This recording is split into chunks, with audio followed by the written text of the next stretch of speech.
So then an explosion has hit a convoy carrying Sudan's Prime Minister in what the government has described as an assassination attempt.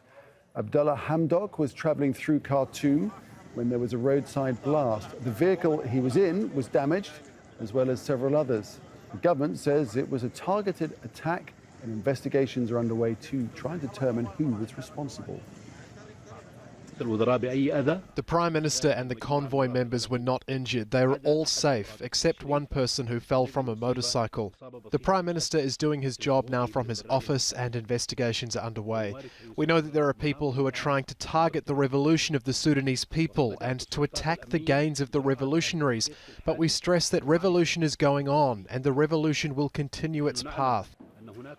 Let's speak to Hiba Morgan, who's live for us in Khartoum. Hiba, what more do you have for us?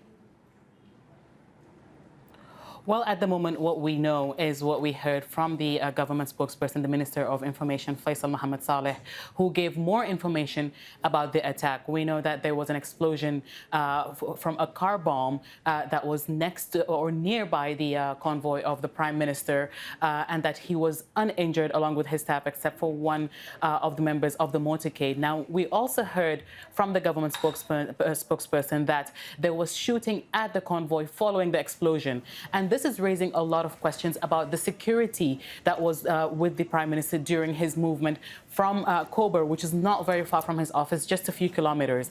People are wondering why there was a car that was loaded with explosives nearby the convoy. We know that usually the motorcade is, there's usually a traffic police officer that goes ahead, followed by a convoy, and there's usually some distance maintained between the motorcade and the convoy of the Prime Minister, and that no other car is allowed near it. So people are wondering how this security breach happened and why was the security detail of the Prime Minister very slow to respond.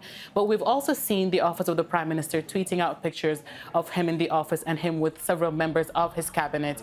There is currently an emergency meeting of the Security and Defense Council. That's the body that is responsible for the security situation in the country, and they're holding an emergency meeting to discuss the attack, which the office of the Prime Minister says is an assassination attempt and deemed it as a terrorist attack. Hiba, it's clearly been a time of great instability in Sudan and a huge amount of pressure on the economy. Give us a context of this, given all that. Well, over the past few weeks, Nick, we've seen people lining up for fuel. We've seen people lining up for bread as well. And we've seen the economy in a downward spiral. The inflation has been rising. The value of the Sudanese pound against the dollar has been dropping, making it very hard for many people to afford basic commodities. That has resulted in a lot of frustration. Now, what's not clear is if that frustration is enough for anyone to try to attempt to take out the Prime Minister, who's just 6 months in his job. So people are wondering who is responsible, especially because no side has yet claimed responsibility. But there are a lot of people in the country who are currently discontented with the situation. There is also the former ruling party who have repeatedly put out statements saying that this transitional government does not represent Sudan and is illegal, and that they will try to oust it in any ways or means possible. So a lot of questions about who could be behind the assassination attempt. The Office of the Prime Minister and the government spoke says that there are investigations currently ongoing, but so far no side has claimed responsibility and nobody has been accused. All right, Hiba, thanks very much indeed. Hiba Morgan reporting there.